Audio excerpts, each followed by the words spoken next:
Yo creo que aquí no es una situación que nosotros la dijimos desde el principio, fue una situación no prevista, fue una situación fortuita, es decir, no hay una mala intención, no hay un planteamiento, no hay un planeamiento para todo esto.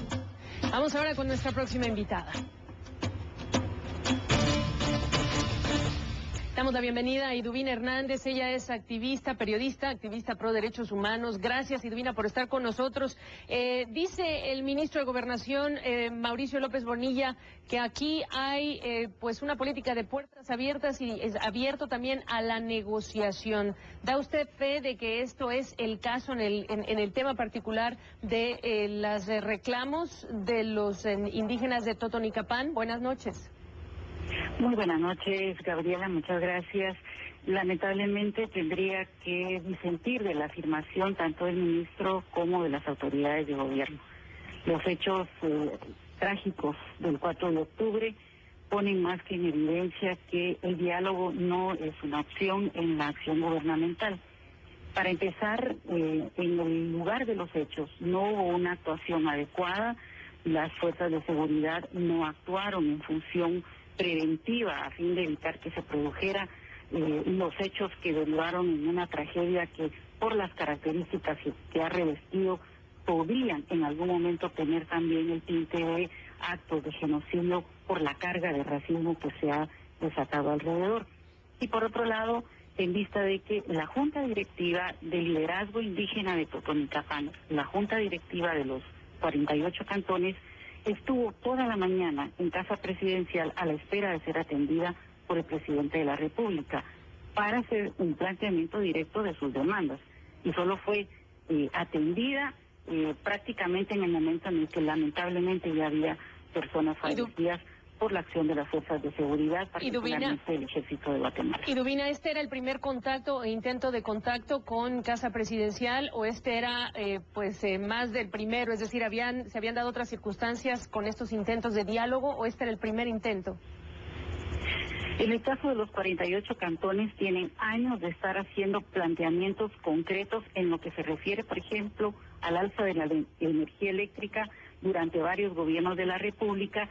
La acción que realizaron era la culminación de una serie de acciones previas de comunicaciones que habían sostenido con autoridades de gobierno sin haber sido oídos. El ocupar la carretera resulta ser el evento extremo para llamar la atención de las autoridades y poder ser atendidos. No es, digamos, una acción inicial, sino lamentablemente es la última medida pacífica que les quedaba precisamente para encontrar un espacio de ser escuchados, y no es el único caso. O sea, uno puede encontrar esa situación de oídos sordos a los planteamientos reales de la mayoría de la población, particularmente indígena en Guatemala, por parte de las autoridades. Iduvina, voy a compartir dos comentarios para reflejar lo que algunos guatemaltecos consideran que también es parte importante de la realidad. Considero que lo ocurrido es responsabilidad de los mismos campesinos que creen que con bloquear las calles obtendrán atención. H. Leonardo P.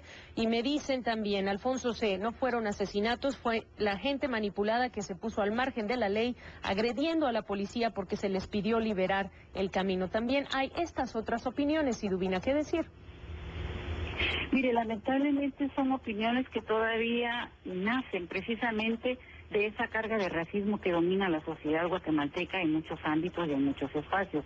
Se ha producido, incluso desde autoridades de gobierno, la idea y se ha transmitido la imagen de manipulación de, no se dice claramente de parte de quién, hacia las comunidades indígenas, hacia los pueblos indígenas, como si los pueblos ancestrales de Guatemala no tuviesen su propia capacidad de decisión y su propia capacidad de participación. Con estos argumentos se pone en evidencia claramente el imaginario racista que domina esta sociedad y que considera que las comunidades indígenas solo pueden ser sujetas de manipulación y no precisamente protagonistas de su historia y decisorias de tomar acciones, que la ocupación de una carretera es una acción pacífica como elemento extremo ante la falta de atención y la incapacidad de las autoridades por ofrecer efectivos espacios de diálogo con contenido para la solución de la problemática que durante siglos han enfrentado. Y Duvina, sí o no,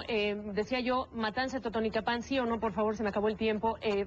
Decía yo, la pregunta es, ¿fantasmas del pasado, reviven fantasmas del pasado en Guatemala con esta matanza?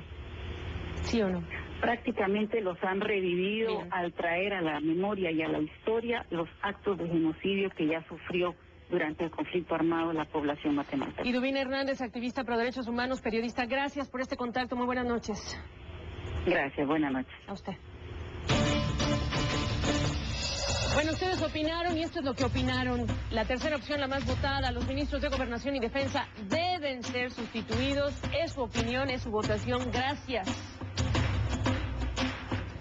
Segunda pista del acertijo, 7.8 segundos. Yo no sé, ¿usted sabe?